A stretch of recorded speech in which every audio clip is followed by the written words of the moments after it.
تو انہوں نے پوچھا کیا آپ بھی ان کو دیکھ رہے ہیں؟ تو آپ صلی اللہ علیہ وسلم نے فرمایا ہاں۔ چنانچہ انہوں نے اپنی چادر اتار کے، یعنی کہ خدیجہ رضی اللہ عنہ نے اپنی چادر اتار کر سر کھول دیا، حالانکہ رسول اللہ صلی اللہ علیہ وسلم ان کی گود میں تشریف فرمائے تھے۔ تو انہوں نے پوچھا کیا اب بھی آپ کو صلی اللہ علیہ وسلم آپ ان کو دیکھ رہے ہیں؟ تو آپ صلی اللہ علیہ وسلم نے فرمایا نہیں۔ تو انہوں نے جواب دیا، یعنی خدیجہ رضی اللہ عنہ نے جواب دیا، میرے چچا زاد، میں نے اطمینان کیا اور خوشخبری سناتی ہوں کہ وہ فرشتہ ہے، وہ شیطان نہیں ہے۔ جو مطلب آپ کو دکھتے ہیں وہ فرشتے ہیں، وہ شیطان نہیں ہیں۔ حضرت خدیجہ رضی اللہ عنہ وہ پہلی شخصیت ہے جنہوں نے نبوت نبی صلی اللہ علیہ وسلم پر ایمان لائیں، ٹھیک ہے۔ تو حضرت خدیجہ رضی اللہ عنہ وہ پہلی شخصیت ہے جنہوں نے محمد نبی صلی اللہ علیہ وسلم کے نور کی جو روشنی پائی، اور سب سے پہلے رسول اللہ صلی اللہ علیہ وسلم پر وہی ایمان لانے والی پہلی عورت تھیں، اور پھر ورقہ بن نوفل بھی پہلے کامیاب حضرات تھے، اور اگر ان کی وفات ہو چکی تھی لیکن کیا ہے ان کے لیے بشارت بھی ملے گی کہ وہ جنت میں ہے نا۔ تو اس واقعے سے ہمیں بہت ساری بات سیکھنے کو ملتی ہے کہ حضرت خدیجہ رضی اللہ عنہ کی جو ذہنیت تھی، جو واقعی میں عقل تھی نا، وہ بہت زیادہ فطرت سلیمہ کا بیان ہوا ہے، کیونکہ انہوں نے نا اپنے بڑے عجیب انظار میں امتحان کیا، جس کے نتیجے میں نبوت محمدی صلی اللہ علیہ وسلم کا اثبات ہوا، اور وہ علم یقین کے ساتھ آپ صلی اللہ علیہ وسلم پر ایمان لے آئیں۔ پھر دوسری ہم لوگ کو اہم چیز اس سے یہ معلوم ہوتی ہے کہ فرشتوں کے ساتھ شرم حیا ہوتی ہے، مگر شیطانوں کے ساتھ فحش اور یانی ہوتی ہے، ٹھیک ہے۔ جب خدیجہ رضی اللہ عنہ نے اپنے نا سر کا دوپٹہ ہٹایا تو کیا تھے، وہ فوراً وہاں سے چلے گئے تھے فرشتے جو تھے۔ تو عورت کا اپنے سر کے سطر کو چھپانا کیا ہے، پسندیدہ ہے، اگرچہ وہ تنہائی میں ہی کیوں نہ ہو، تو شیطان اس کے قریب نہیں آ سکتا، ٹھیک ہے۔ اگر عورت تنہا ہے اور اس کا سر کور ہے، اور پھر وہ اس کے پاس پھر شیطان نہیں آ سکتا، کیونکہ اس کے ساتھ کون ہوتے ہیں، فرشتے ہوتے ہیں۔ تو اکثر عورتیں اپنے اپنے گھروں میں رہتی ہیں تو نا بنا دوپٹے کی بھی رہتی ہیں، اور بنا مطلب کہ کوئی ان سر بھی نہیں ڈھکتی ہیں۔ تو چاہیے کہ اگر تنہا میں بھی ہے تو کوئی اگر مجبوری ہے، کوئی اگر انسان غسل کرنے جا رہا ہے یا غسل کے لیے آ رہا ہے، بال گیلے ہیں تو مجبوری ہے، لیکن آل ٹائم کیا رکھیں، اپنے سروں کو کور کر کے رکھنا چاہیے خواتین کو، ٹھیک ہے۔ گھروں میں تبھی تو فرشتے داخل ہوں گے نا۔ تو عورتیں اگر اپنے سروں کو ڈھانپ کر رکھتی ہیں نا تو گھر میں فرشتے آتے ہیں، اور اگر اپنے وہ سروں کو کھولے رکھتی ہیں تو فرشتے وہاں سے چلے جاتے ہیں، ٹھیک ہے۔ تو یہ اس واقعے سے ہمارے لیے اس میں بہت یہی سبق ہے کہ فرشتوں کا گھر میں نزول اگر ہم چاہتے ہیں تو ہم سب اپنے بچیوں کے اور اپنے سروں کو ڈھانپ کر رکھیں۔ تو آئیے ہم لوگ اپنے لیسن کا آغاز کرتے ہیں۔ آغاز نبوت اور نزول وحی کی تاریخ۔ یہ نبی کریم صلی اللہ علیہ وسلم پر پہلی بار وحی اترے اور آپ صلی اللہ علیہ وسلم کی نبوت شروع ہونے کا واقعہ ہے۔ یہ رمضان کے مہینے میں لیلۃ القدر کے اندر پیش آیا۔ اللہ کا ارشاد ہے، شہر رمضان الذی انزل فیہ القرآن، رمضان کا وہ مہینہ ہے جس میں قرآن مجید کا نزول ہوا، یعنی قرآن مجید اتارا گیا۔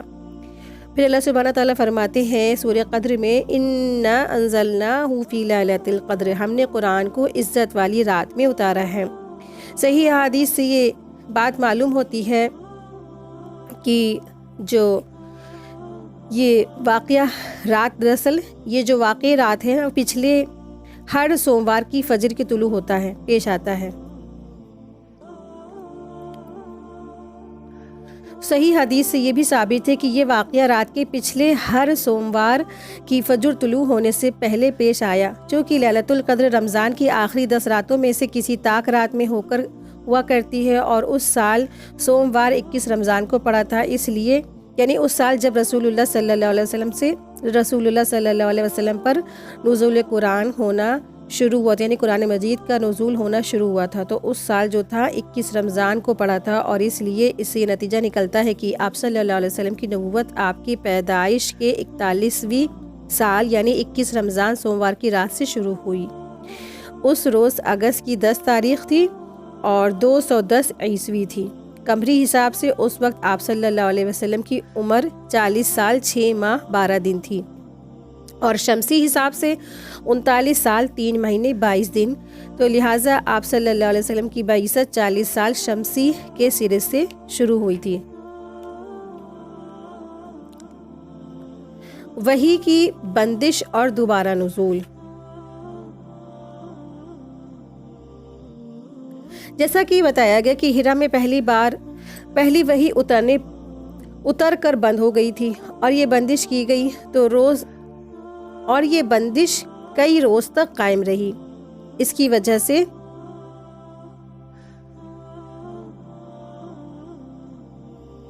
نبی صلی اللہ علیہ وسلم کو سخت رنج و ملال ہوا، لیکن مصلحت الہی اس میں تھی کہ کیونکہ اس طرف خوف جاتا رہا، معاملے کی نوعیت کو سمجھنے کا موقع ملا اور دوبارہ وحی کی مشقت جھیلنے کے لیے صرف یہی نہیں کہ طبیعت آمادہ ہو گئی بلکہ ایک گونا شوق و طلب بھی پیدا ہوئی، اور آپ صلی اللہ علیہ وسلم دوبارہ وحی آنے کا انتظار فرمانے لگے۔ ادھر گوشہ نشینی کی بقیہ مدت پوری کرنے کے لیے آپ صلی اللہ علیہ وسلم ورقہ کے پاس سے پلٹ کر دوبارہ غار ہرا میں تشریف لا چکے تھے۔ پھر ماہ رمضان ختم ہو گیا اور آپ صلی اللہ علیہ وسلم کی مدت اعتکاف بھی پوری ہو گئی، تو حسب عادت پہلی شوال کی صبح ہرا سے اتر کر مکہ روانہ ہو گئے۔ نبی صلی اللہ علیہ وسلم کا ارشاد ہے کہ میں پہاڑ سے اتر کر میدان میں پہنچا تو مجھے پکارا گیا، تو میں نے دائیں دیکھا تو وہاں کچھ نہیں دکھا، میں نے بائیں دیکھا تو وہاں بھی کچھ نہیں دکھائی دیا، پھر آگے دیکھا تو وہاں بھی کچھ نہیں نظر آیا، پھر میں نے پیچھے دیکھا تو وہاں بھی کچھ نہیں نظر آیا۔ اس کے بعد میں نے سر اٹھایا تو کیا دیکھتا ہوں کہ جو فرشتہ ہیرا میں میرے پاس آیا تھا وہی آسمان و زمین کے درمیان کرسی پر بیٹھا ہوا ہے۔ یہ دیکھ کر میرا پورا وجود اس کے رعب سے بھر گیا، یعنی کہ آپ صلی اللہ علیہ وسلم بہت زیادہ ڈر گئے تھے، خوف زدہ ہو گئے تھے، تو یہاں تک کہ میں زمین کی طرف جا جھکا۔ پھر میں نے خدیجہ کے پاس آیا اور کہا مجھے چادر اڑا دو، مجھے کمبل اڑا دو اور مجھے ٹھنڈے پانی کے جو چھینٹے مارو۔ انہوں نے کمبل اڑایا اور ٹھنڈے پانی کی چھینٹے مارے۔ پھر یہ آیتیں نازل ہوئی، یا ایھا المدثر قم فانذر وربک فکبر وثیابک فطہر والرجز فاہجر۔ سورہ مدثر کی آیت نمبر 125 تک کی اس طریقے سے یہ سورت نازل ہوئی، آیتیں نازل ہوئی۔ اس کا ترجمہ کیا ہے؟ اے کمبل پوش، اٹھ اور لوگوں کو ان کی بد عملی کے نتائج سے ڈرا اور اپنے رب کی بڑائی بیان کر اور اپنے کپڑے پاک رکھ اور گندگی سے الگ تھلگ رہ۔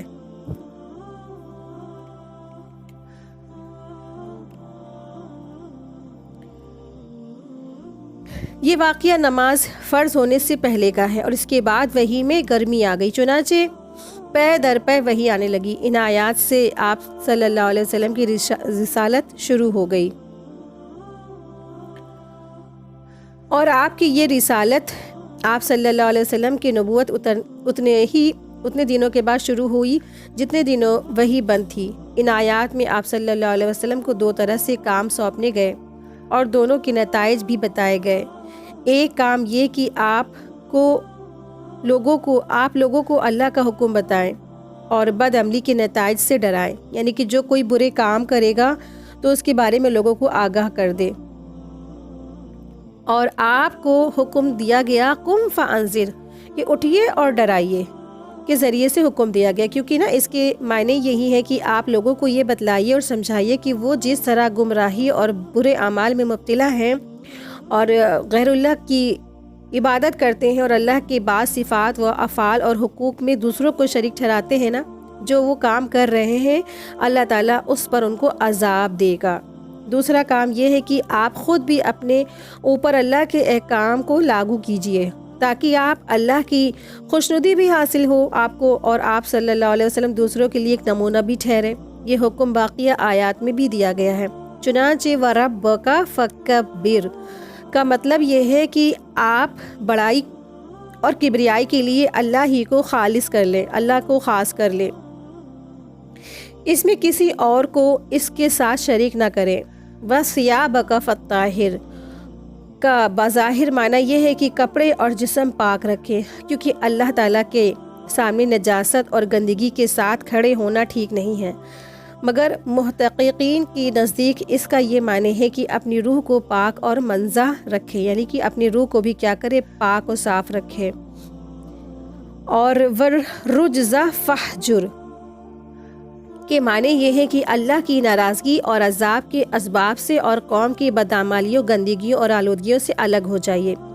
یعنی زمانے میں جو کچھ بھی چل رہا ہے، آپ کو کیا کرنا ہے، ان تمام برائیوں اور جو غلط بات ہے نا، ان سب سے اپنے آپ کو بچا کے چھپا کے رکھنا ہے، برائیوں سے اپنے آپ کو محفوظ رکھنا ہے۔ اور وَلَتَمْنُنْ تَسْتَكْثِرُ، زیادہ چاہنے کے لیے احسان نہ کرے کا مطلب یہ ہے کہ اس دنیا میں احسان کے بدلے کی خواہش اور امید نہ رکھیں، بلکہ یہ سمجھ لیجئے کہ یہ مشکلات اور آزمائش کا راستہ ہے، لہٰذا اپنی قوم کا دین چھوڑنے اور ایک اللہ کی طرف بلانے پر تکلیف اور دشواریاں سہنے کے لیے تیار رہیں۔ اور ولی ربی کا فصبر، اپنے رب کے لیے صبر کریں، صبر کرنا ہے۔ تو یہاں آپ صلی اللہ علیہ وسلم کو احکامات دیے گئے کہ رسول اللہ صلی اللہ علیہ وسلم کو حکم دیا گیا تھا کہ آپ صلی اللہ علیہ وسلم اپنی قوم کو کفر اور شرک کے دوسرے عذاب سے ڈرائیں، ٹھیک ہے، جیسے اللہ سبحانہ تعالیٰ نے آپ کو کہا، اور آپ صلی اللہ علیہ وسلم کو حکم دیا گیا نا کہ لوگوں کو کفر اور شرک کے عذاب سے ڈرائیے۔ اللہ تعالیٰ کی عظمت بیان کریں اور اس کی وحدانیت کا جو اپنانے کا حکم دیجیے لوگ، یعنی کہ لوگ توحید پر ڈٹ جائیں، توحید پر آ جائیں اللہ کے ساتھ۔ شرک اس وقت جو بہت زیادہ بڑی تعداد میں ہو رہا تھا، لوگ اس سے باز آ جائیں۔ اس کے بعد آپ صلی اللہ علیہ وسلم کو نجاست سے کپڑے پاک رکھنے کا حکم دیا گیا، کیونکہ اب ہر وقت آپ صلی اللہ علیہ وسلم پر وحی کا جو ہے نا نزول ہوگا، وحی ان کے اوپر وحی آتی رہے گی۔ تو چنانچہ اس کے لیے ضروری ہے کہ آپ صلی اللہ علیہ وسلم بہترین اور مکمل ترین حالت میں ہوں، جیسے کہ آپ صلی اللہ علیہ وسلم کو بار بار بتوں کو چھوڑ دینے کا بھی اور اس سے دور رہنے کا بھی جانب سے کسی حال میں بھی توجہ نہ کرنے کا حکم دیا گیا تھا نا، اسی لیے۔ تو اس سے کیا پتہ چلتا ہے، جب بھی جو ہے نا انسان دین کی مجلس میں آئے، دین کے لیے حاضر ہو اور قرآن کی مجلس میں آئے، اور خاص کر کے جب اللہ کے سامنے کھڑا ہو، جب اللہ کے سامنے کھڑا ہو، اللہ سے جستجو کر رہا ہو، اللہ سے باتیں کر رہا ہو، تو انسان کو چاہیے کہ وہ اپنے لباس کو کیا کرے، پاک صاف رکھے۔ اور خاص کر کے ایسی جگہ پہ جب آپ اپنے دین کو پریزنٹ کر رہے ہیں، لوگوں کے سامنے لا رہے ہیں نا، لوگوں کو بتا رہے ہیں، باتیں بتا رہے ہیں، تو پھر کیا کرنا چاہیے کہ انسان کو یہی چاہیے کہ اس وقت کیا کرے، اپنے کپڑوں کو پاک صاف رکھے، اپنی صفائی پر بھی دھیان دینا چاہیے انسان کو۔ اور یہ نہیں کہ انسان اپنے آپ کی بھی صفائی نہیں کی، اس نے خود اپنا میلا کچیلا ہے، صفائی نہیں، ستھرائی نہیں، اسمیل آ رہی ہے، اور دین کی دعوت کے لیے لوگوں کو بلا رہے ہیں، تو لوگ کیا سوچیں گے، یہ سوچیں گے نا کہ کتنے گندے ہیں یہ تو خود، اور ہم کو کہہ رہے ہیں کہ تم اپنے آپ کی صفائی کرو۔ تو اسی لیے ضروری ہے کہ اندرونی بھی صفائی ہو، ظاہری بھی صفائی، دونوں ضروری ہونی چاہیے، یعنی اندر سے بھی انسان کے دل میں شرک، کفر، یہ سب تمام چیزوں سے انسان کا دل کیا ہو، پاک ہو، اور ظاہری صفائی سے بھی اس کے جو ہے ہونی چاہیے، کوئی بھی میل کچیل بدبو اسمیل نہیں ہونا چاہیے، خاص کر کے جو کوئی دین کو پریزنٹ کر رہا ہے لوگوں کے سامنے، دین کی دعوت کے لیے لوگوں کو بلا رہا ہے۔ اسی لیے آپ صلی اللہ علیہ وسلم کو حکم دیا گیا۔ دوسری چیز، آپ صلی اللہ علیہ وسلم کا جو ہے نا فرشتوں کے پاس میں اٹھنا بیٹھنا تھا، تو ہر وہ انسان جو بھی دین پڑھاتا ہے، قرآن پڑھاتا ہے، فرشتے اس کے ساتھ ہی ہو جاتے ہیں، تو اس کو چاہیے کہ وہ اپنی صاف صفائی سے اپنے آپ کو رکھے، گھر کو بھی صاف ستھرا رکھے، اور جہاں پہ جس ماحول میں وہ پڑھا رہا ہے اس ایریے کو بھی وہ صاف ستھرا رکھے، ٹھیک ہے۔ یہ بہت امپورٹنٹ چیز ہے دین کو پریزنٹ کرنے کے لیے۔ اگر ہم چاہتے ہیں دین کی تبلیغ ہو، لوگ دین میں جڑے، دین سے زیادہ لوگ فائدہ اٹھائیں، تو سب سے پہلے اہم امپورٹنٹ چیز یہی ہے کہ انسان اپنے آپ کو صاف رکھے، اپنے کپڑوں کو بھی صاف رکھے، اور جو ہے نا اپنے گھر کو بھی صاف ستھرا رکھے، خاص کر کے جب نماز کے لیے کھڑے ہوں تو اس وقت بھی صاف ستھرے ہوں انسان، اور کپڑے اچھے سے پاک صاف ہوں، خوشبودار ہوں، معطر ہوں، اور اچھے سے انسان اللہ سے ملاقات کرے۔ نماز میں جب نماز ہوتی ہے نا تو انسان اللہ سے گفتگو کرتا ہے، بات کرتا ہے، تو اچھے سے اپنے آپ کو صاف ستھرا رکھ کے اللہ سے ملاقات کرے۔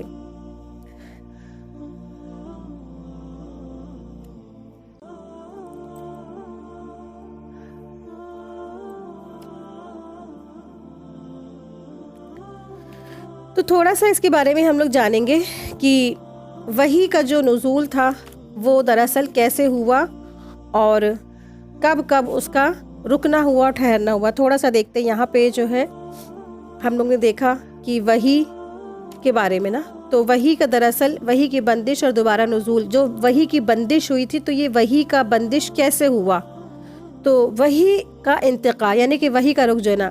تو رسول اللہ صلی اللہ علیہ وسلم، حضرت خدیجہ رضی اللہ تعالیٰ عنہ اور ورقہ بن نوافل کی اس اچانک خوشی کے بعد ان کے اوپر وحی کا آنا کیا ہو گیا، تقریباً رک گیا، جو کہ تقریباً 40 دن تک کی رکا رہا. ٹھیک ہے، تو وحی کا رک جانا کیا کہلاتا ہے، فطرت الوحی کہلاتا ہے.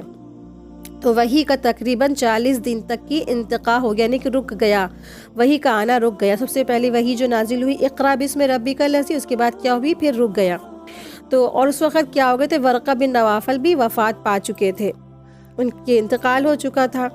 تو رسول اللہ صلی اللہ علیہ وسلم اس قدر غمزدہ ہو گئے کہ انہوں نے خدیجہ رضی اللہ عنہ سے کہا کہ مجھے اپنی جان کا خدشہ لاحق ہے، بلکہ آپ صلی اللہ علیہ وسلم کسی پہاڑی کی چوٹی کو خود اس سے گرنے کا ارادہ کرتے تھے، اور جب کبھی یہ غم شدت زیادہ اختیار ہوتا تھا تو جبریل علیہ السلام آ کر حاضر ہوتے تھے اور کہتے تھے، اے محمد صلی اللہ علیہ وسلم، آپ بلا شبہ اللہ کے برحق رسول ہیں، سچے رسول ہیں. تو چنانچہ اس پر آپ صلی اللہ علیہ وسلم کی گھبراہٹ دور ہو جاتی تھی اور آپ صلی اللہ علیہ وسلم کا دل کیا ہوتا تھا، مطمئن ہو جاتا تھا. تو آپ دیکھیں کہ ایک وقت تک کے لیے وحی کا جو رک جانا ہے، تو آپ صلی اللہ علیہ وسلم میں وحی کے لیے کیوں اس کے لیے جو روک دیا گیا، وحی ایک دم سے نازل ہوئی اور 40 دن کے لیے جو روک دی گئی، تو اس سے ایک اہم بات پتہ چلتی ہے کہ آپ صلی اللہ علیہ وسلم میں وحی کے لیے شوق پیدا ہو گیا، جس نے آپ صلی اللہ علیہ وسلم کو شدید غم میں مبتلا کیا تھا. ٹھیک ہے، اور اللہ تبارک تعالیٰ نے جبریل علیہ السلام کو بھیج کر آپ صلی اللہ علیہ وسلم پر لطیف و کرم فرمایا. جب وہ آپ صلی اللہ علیہ وسلم کو پکار کر اطمینان دلاتے ہوئے تو وہ خوشخبری سنا رہے تھے، تو آپ صلی اللہ علیہ وسلم بلا شبہ برحق رسول ہیں. تو اس سے آپ صلی اللہ علیہ وسلم کو کیا ہوتا تھا، قلبی اطمینان حاصل ہوتا تھا، ان کی گھبراہٹ، پریشانی، غم کیا ہوتا تھا، دور ہو جاتا تھا.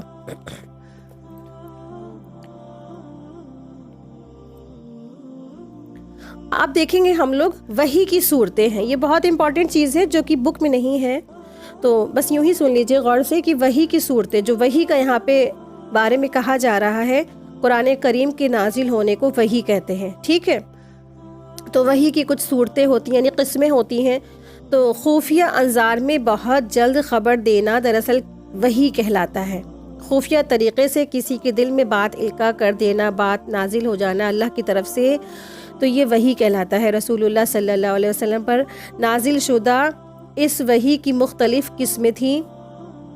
تو جیسا کہ سورہ شورى میں آیت 51 میں آتا ہے، وَمَا كَانَ لِبَشَرٍ أَن يُكَلِّمَهُ اللَّهُ إِلَّا وَحْيًا أَوْ مِن وَرَاءِ حِجَابٍ أَوْ يُرْسِلَ رَسُولًا فَيُوحِيَ بِإِذْنِهِ مَا يَشَاءُ إِنَّهُ عَلِيٌّ حَكِيمٌ.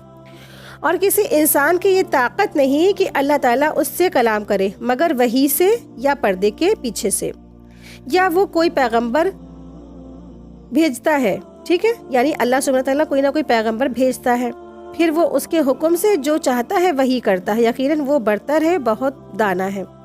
تو اس سے کیا پتہ چلتا ہے، کوئی بھی انسان اپنی مرضی سے یہ نہیں کر سکتا کہ وہ کوشش کرے کہ میرے اوپر وحی نازل ہو رہی ہے، اس طرح سے پورا قرآن اپنے اوپر سے بتا دے کہ میرے اوپر آیا ہے. یہ سب اپنی مرضی سے نہیں کر سکتا. دراصل یہ سب کون کرنے والے، اللہ سبحانہ تعالیٰ ہے.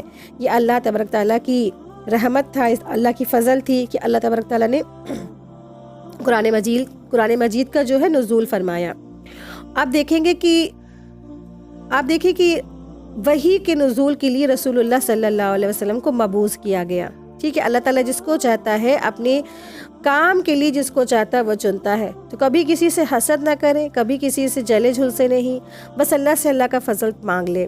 تو اللہ سبحانہ تعالیٰ نے رسول اللہ صلی اللہ علیہ وسلم کو اس بڑے سے مشن کے لیے چنا، اور رسول اللہ صلی اللہ علیہ وسلم پر تقریباً 5 قسموں کی وحی کا نزول ہوا. ٹھیک ہے، تو پہلی جو قسم ہے وہ نیند میں سچے خواب کا آنا. تو رسول اللہ صلی اللہ علیہ وسلم پر وحی کی جو شروعات ہوئی وہ سچے خواب سے ہوئی تھی. آپ صلی اللہ علیہ وسلم جو بھی خواب دیکھا کرتے تھے وہ بالکل سپیدہ صحرا کی مانند نمودار ہو جاتا تھا، بالکل سنہرا اور روشن ہوتا تھا وہ، اور جو ہے بالکل سچا بھی ہو جاتا تھا، کیونکہ نا رسول اللہ صلی اللہ علیہ وسلم جب سچے خواب آئے تو یہ کیا ہے، وحی کی ایک صورت ہے۔ سچے خواب نبوت کا 46واں حصہ ہے، کیونکہ نزول وحی کا زمانہ کتنا تھا، 23 سال تھا، جس میں سے 6 مہینے خواب کے تھے، ٹھیک ہے۔ پھر دوسری جو وحی کی صورت ہے، دل میں کسی بات کا ڈال دینا۔ رسول اللہ صلی اللہ علیہ وسلم نے ارشاد فرمایا، روح القدس نے میرے دل میں یہ بات پھونکی کہ جب تک کوئی نفس اپنا مکمل رزق حاصل نہیں کرتا وہ مر نہیں سکتا، چنانچہ تم اللہ تعالیٰ سے ڈرتے رہو اور تلاش رزق میں اچھا طریقہ اختیار کرو، اور رزق کی تاخیر تمہیں اس پر آمادہ نہ کرے کہ تم اس کی نافرمانی کے ذریعے رزق تلاش کرو، کیونکہ اللہ کے پاس جو ہے وہ اس کی اطاعت کے سوا حاصل نہیں کیا جا سکتا۔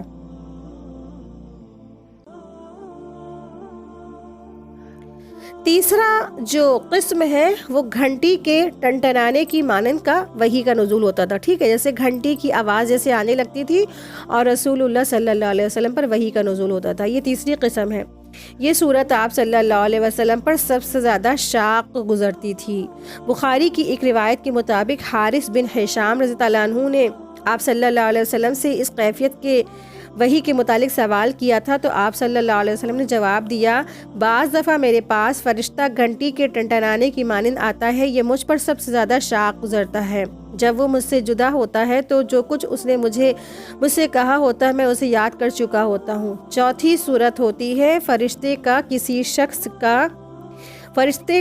شخص کی شکل میں آ جانا، ٹھیک ہے، تو یہ چوتھی شکل ہے۔ چوتھی شکل کہ فرشتے کا کسی انسان کی شکل میں آپ صلی اللہ علیہ وسلم کی مجلس میں آنا، تو یہ آپ صلی اللہ علیہ وسلم پر سب سے زیادہ آسان تھی، کیونکہ یہ ایک جنسی کا وجود عموماً 2 افراد کے بیچ فہم اور کلام میں مطلوب ہوتا ہے۔ بخاری شریف میں آتا ہے، حضرت عائشہ رضی اللہ عنہ سے روایت ہے کہ رسول اللہ صلی اللہ علیہ وسلم نے فرمایا، فرشتہ کبھی انسان کی شکل میں میرے پاس آتا اور مجھ سے کلام کرتا، اور وہ جو کچھ کہتا میں اسے یاد کر لیتا، اور وہ یاد کر کے میں اسے یاد کر لیتا، ٹھیک ہے، سن کر کے میں اسے یاد کر لیتا۔ تو جبریل علیہ السلام اکثر آپ صلی اللہ علیہ وسلم کے پاس حضرت وحیہ بن خلیفہ کلبی رضی اللہ عنہ کی شکل میں آتے تھے، ٹھیک ہے۔ تو یہ جو ایک صحابی تھے ان کی شکل میں رسول اللہ صلی اللہ علیہ وسلم کے پاس آتے تھے، جن کا نام تھا وحیہ بن خلفیہ کلبی، ٹھیک ہے۔ تو 5ویں صورت کون سی ہے وحی کی؟ اللہ تعالیٰ کا آپ صلی اللہ علیہ وسلم سے پس پردہ براہ راست مخاطب ہونا، جیسا کہ یہ جو واقعہ ہم لوگ پڑھیں گے اسراء معراج کا واقعہ، جیسا اسراء اور معراج کی رات میں جب آپ صلی اللہ علیہ وسلم نے جو ہے آسمانوں کی سیر کی اور اللہ تعالیٰ نے آپ صلی اللہ علیہ وسلم پر اور آپ صلی اللہ علیہ وسلم کی امت پر 5 نمازیں فرض کی، اور حضرت موسیٰ علیہ السلام کے مشورے سے آپ صلی اللہ علیہ وسلم نے کئی دفعہ اللہ تعالیٰ سے تخفیف کا بھی سوال کیا، تو آپ صلی اللہ علیہ وسلم اللہ کے پاس بالکل قریب پہنچ گئے تھے، بس ایک پردہ اور ایک بیچ میں آڑ تھی۔ تو اس طرح سے آپ صلی اللہ علیہ وسلم اللہ سے گفتگو بھی فرما رہے تھے، تو یہ بات چیت بھی کیا ہوئی، یہ بھی وحی ہوئی۔ تو یہ پھر اسی درمیان آپ صلی اللہ علیہ وسلم کو اللہ سبحانہ تعالیٰ نے 5 نمازوں کا بھی تحفہ عطا فرمایا اس وقت۔ اس کے بعد پھر کیا ہوئی، یہ 5 نمازیں ہر مسلمان پر فرض ہو گئیں، لیکن وہ دراصل پہلے کتنی دی تھی اللہ تعالیٰ نے؟ 50 دی تھی۔ 50 سے پھر 40 ہوئی، پھر 30 ہوئی، پھر 20 ہوئی، پھر 10 ہوئی، اور پھر آخری میں 5 رہ گئیں۔ اس کے بعد موسیٰ علیہ السلام نے کہا، اے محمد صلی اللہ علیہ وسلم جائیے، آپ کی جو امت ہے نا یہ بھی نہیں کر سکے گی، یہ بھی اس پہ بہت مشکل گزرے گی۔ پھر رسول اللہ صلی اللہ علیہ وسلم نے کہا کہ اب مجھے شرم آتی ہے کہ اب میں نہیں جاؤں گا، اور حضرت موسیٰ علیہ السلام جبریل امین میں بعض دفعہ یہ صورت پیش آتی رہی، پھر چنانچہ اللہ سبحانہ تعالیٰ کو وہ سنا کرتے تھے لیکن آپ کا چہرہ مبارک نہیں دیکھ سکتے تھے، ٹھیک ہے۔ تو جب یہ واقعہ پیش آیا، رسول اللہ صلی اللہ علیہ وسلم اللہ کے بہت ہی پاس تھے، بہت ہی قریب تھے، لیکن وہ اللہ سبحانہ تعالیٰ کو دیکھ نہیں سکتے تھے۔ تو اللہ تبارک تعالیٰ کو کوئی نہیں دیکھ سکتا ہے نا، لیسا کمثلہ اور لا تدرک الابصار، کہ اللہ سبحانہ تعالیٰ کو کوئی دیکھ نہیں سکتا ہے۔ ہاں، اللہ کو دیکھنے کے لیے بس ایک وہ ہے کہ انسان جب فوت ہو جائے گا تو آخرت میں یعنی کہ مرنے کے بعد اللہ کو سب دیکھ سکیں گے۔ تو جب بات ہوئی، وہ گفتگو ہوئی، تو وہ بھی کیا ہوئی، وحی کی ایک شکل ہوئی، ٹھیک ہے۔ یہ 5ویں صورت تھی۔ تو یہ تمام صورتیں تھیں جو وحی کی صورتیں تھیں، تو اس کو جاننا ضروری تھا، کیونکہ یہ کتاب ہمیں تبھی سمجھ میں آئے گی کہ کہاں پہ کون سی وحی کا قسم ہے. ٹھیک ہے, تو اب چیپٹر کھول لیجئے, تبلیغ کا آغاز.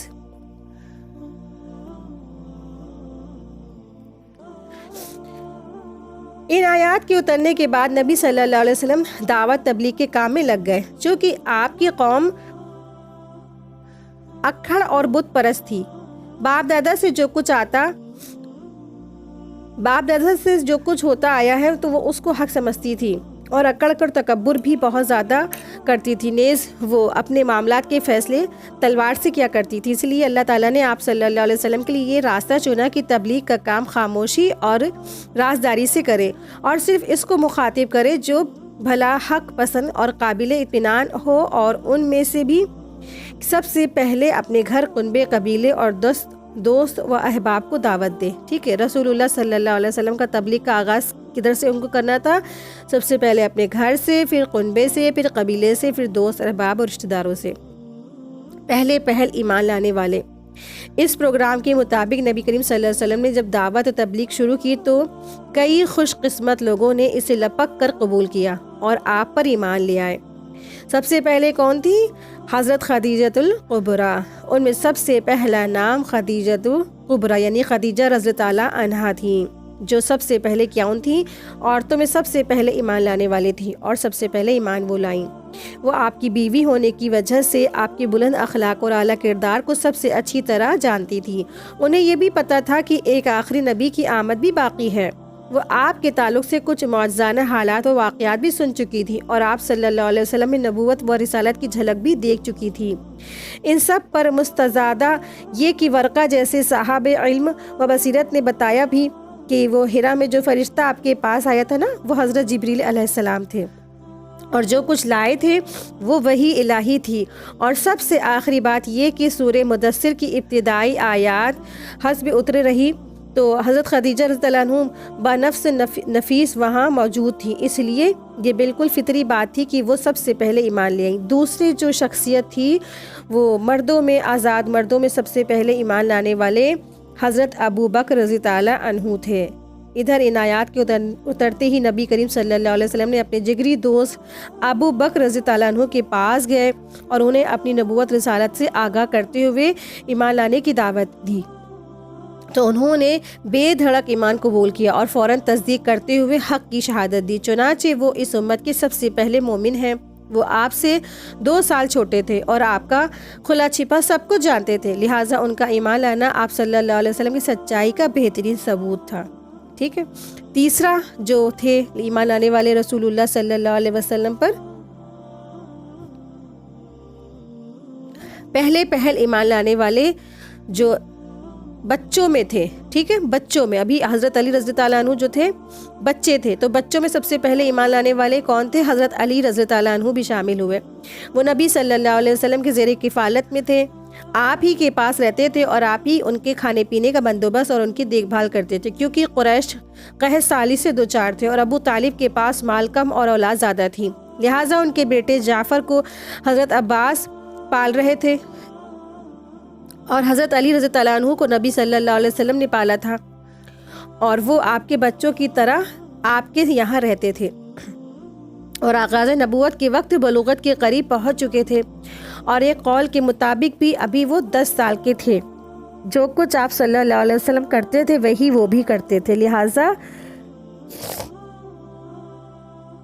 جب آپ نے ان کو اسلام کی دعوت دی نا تو وہ مسلمان ہو گئے اور بچوں میں سب سے پہلے وہ مومن تھے.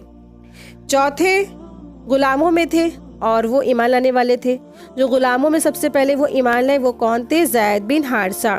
اسی طرح پہلے ایمان لانے والوں میں رسول اللہ صلی اللہ علیہ وسلم کے آزاد کردہ غلام حضرت زید بن حارثہ بن شراحیل قلبی تھے. یہ دور جاہلیت میں گرفتار کر کے بیچ دیے گئے تھے. ٹھیک ہے, یعنی جو زمانہ جاہلیت تھا اس وقت کیا تھا, یہ عام بات تھی کہ غلام خریدے جاتے تھے اور بیچے جاتے تھے. اس وقت کا یہی دستور تھا. تو اس وقت جو ہے زید بن حارثہ بھی خرید کر کے بیچ دیے گئے تھے.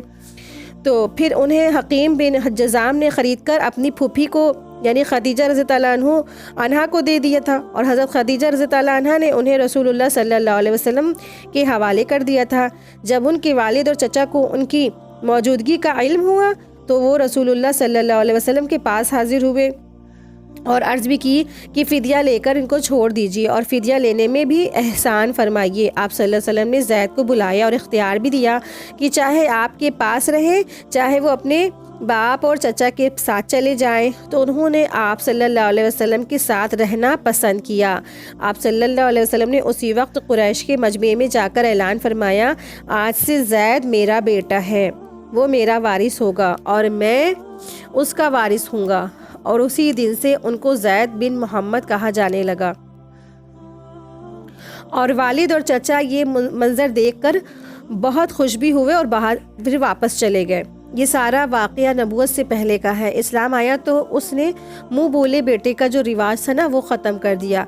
حضرت زید کو زید بن حارثہ کہا جانے لگا۔ ٹھیک ہے، جب اللہ سبحانہ تعالیٰ نے آیت نازل فرمائی سورہ نساء کی، اور تو پھر قرآن میں آیت نازل فرمائی کہ منہ بولے بیٹے، منہ بولے بھائی، منہ بولے، یہ منہ بولا کچھ نہیں ہوتا کہ آپ منہ سے کسی کو بول دی نا تو منہ بول دینے سے وہ آپ کا سگا نہیں ہو جاتا ہے، اور اس میں منہ بولا کسی کو کہہ دینے سے، یہ طریقے گود لینے سے جو مستحقین ہے، جو وارث ہوتے ہیں نا، ان کا حق مارا جاتا ہے۔ اسی لیے اللہ سبحانہ تعالیٰ نے اس رسم کو، جو گود لینے کی رسم ہے یا منہ بولا کہہ دینے کی جو رسم عربوں میں بہت زیادہ چلی آ رہی تھی، تو اس رسم کو ختم کر دیا گیا۔ تو پھر اس کے بعد رسول اللہ صلی اللہ علیہ وسلم کا جو ان سے جو محمد نام لگایا گیا تھا زید بن حارثہ سے، تو وہ ہٹا کر کے ان کو صرف و صرف حضرت زید کو زید بن حارثہ کہا جانے لگا۔ یہ چاروں حضرات اس دن ایمان لائے تھے جس دن سورہ مدثر کی ابتدائی آیت نازل ہوئی۔ کہنے والوں نے ان میں سے ہر ایک کے متعلق کہا کہ سب سے پہلے وہی ایمان لائے ہیں۔ اس کے بعد حضرت ابوبکر رضی اللہ عنہ بھی تبلیغ میں سرگرم ہو گئے اور حق کی رسالت کی ادائیگی میں نبی صلی اللہ علیہ وسلم کا دایاں بازو بن گئے۔ وہ بڑے پاک دامن، پسندیدہ، نرم مزاج، شریف دریا دل اور معزز تھے۔ عرب کے انصاف اور واقعات سب سے زیادہ جانتے تھے۔ ان کے کردار و اخلاق، جو خود سخاوت، علم، فضل، لین دین اور میل جول کی خوبیوں کی وجہ سے ان کے پاس ہر قسم کے لوگوں کی آمد اور عفت برابری رہا کرتی تھی۔ اب جس کو وہ بھلا اور بھروسہ کے لائق ہونا محسوس کرتے، اسے اسلام کی وہ دعوت بھی دیتے تھے۔ اس طرح فضلاً صحابہ کی ایک جماعت نے ان کے ذریعے سے اسلام قبول کیا تھا، یعنی ابو بکر رضی اللہ عنہ کے ذریعے سے بہت بڑی جماعت نے اسلام کو قبول کر لیا، جن میں سحر فہرست عثمان بن عفان اموی، زبیر بن عوام ازدی، عبد الرحمن بن عوف زہری، سعد بن ابی وقاص زہری اور طلحہ بن عبید اللہ تیمی رضی اللہ تعالیٰ عنہم کے نام آتے ہیں۔ ان سب میں سب سے ابو بکر رضی اللہ عنہ نے اسلام کی حقیقت بیان کی اور انہیں نبی صلی اللہ علیہ وسلم کے پاس لے آئے، تو ان سب نے اسلام قبول کر لیا۔ ان کے بعد مندرجہ ذیل لوگوں نے اسلام قبول کیا۔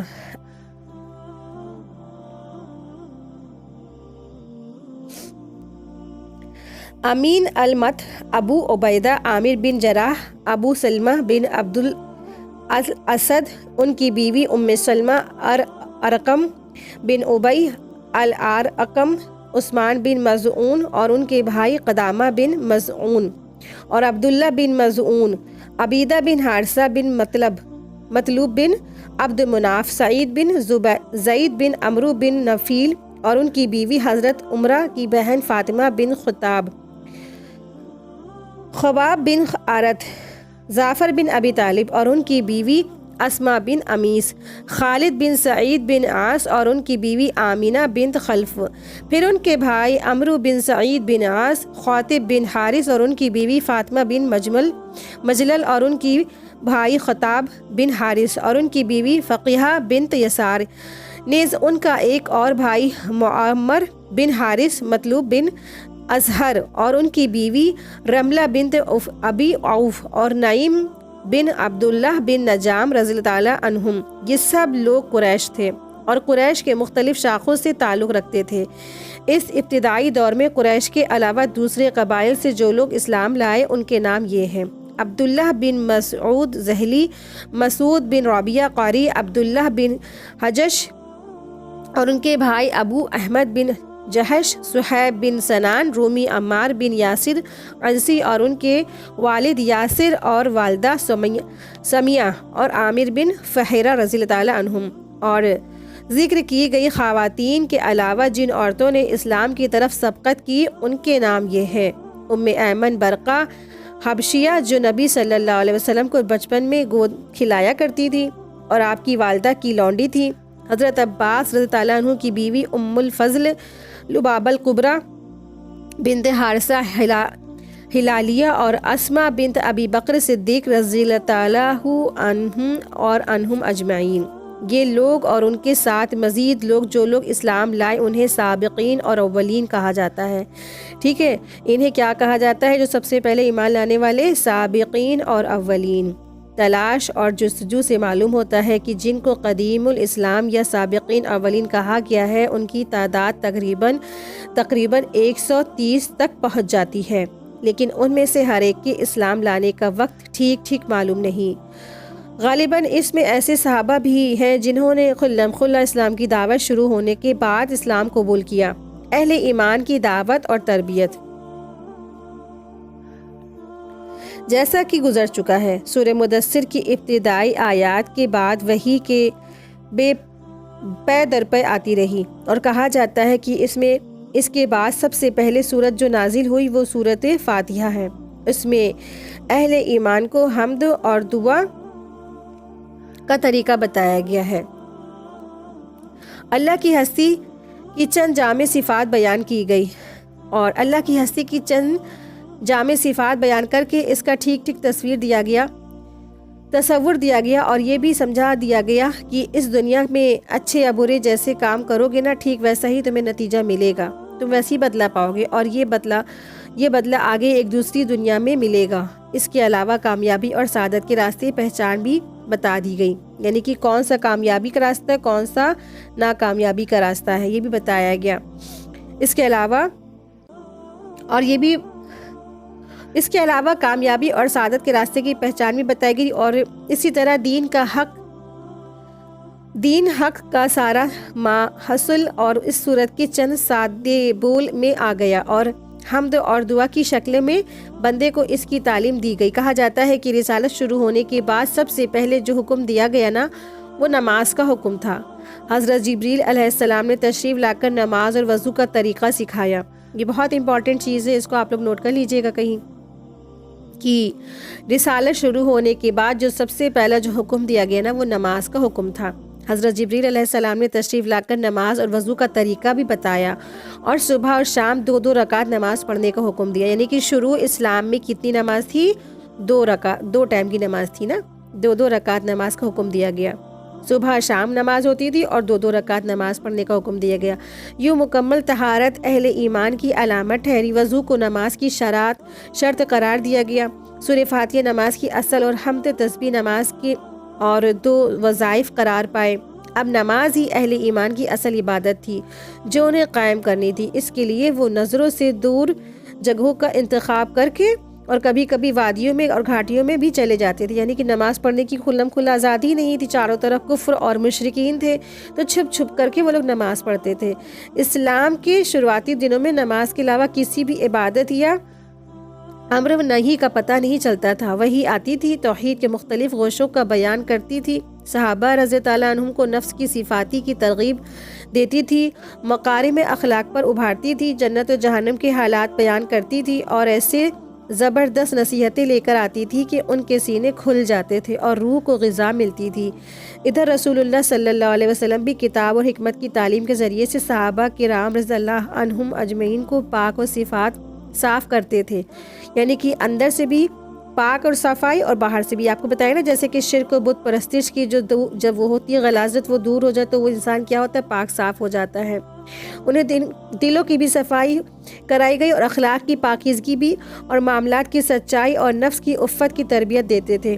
تاریکیوں سے نکال کر، یعنی کہ اندھیروں سے نکال کر روشنی میں لاتے تھے، صحیح راستہ بتاتے تھے، اور اللہ کے دین کو مضبوطی سے پکڑنے اور اس کی رسی کو اچھی طرح سے تھامنے اور اس کے معاملے میں ثابت قدم رہنے کی تلقین فرماتے تھے۔ یوں 3 برس گزر گئے۔ ٹھیک ہے، 3 برس گزر گئے، دھیرے دھیرے اندر ہی اندر نماز ہوتی رہی، خفیہ تبلیغ ہوتی رہی، اور 3 برس گزر گئے اور صرف افراد کو دعوت دی جاتی رہی۔ مجلسوں اور محفلوں میں کہیں اعلانیہ تبلیغ نہیں کی گئی، لیکن قریش کو اس کا علم ہو گیا اور بعض نے اس پر نقیر بھی کی، یعنی کہ منع بھی کیا گیا۔ بعض اہل ایمان پر کچھ ذاتیہ بھی کی گئی، لیکن عمومی طور پر قریش نے اب تک اسے کوئی اہمیت نہیں دی۔ ادھر نبی کریم صلی اللہ علیہ وسلم نے بھی ان کے دین میں کوئی تعارض نہیں کیا اور نہ ان کے معبودوں کے بارے میں بھی کوئی بات کہی۔ وآخر دعوانا ان الحمد للہ رب العالمین، سبحانک اللہم و بحمدک، اشہد ان لا الہ الا انت، استغفرک و اتوب الیک۔ السلام علیکم ورحمۃ اللہ وبرکاتہ۔ جزاکم اللہ خیرا کثیرا۔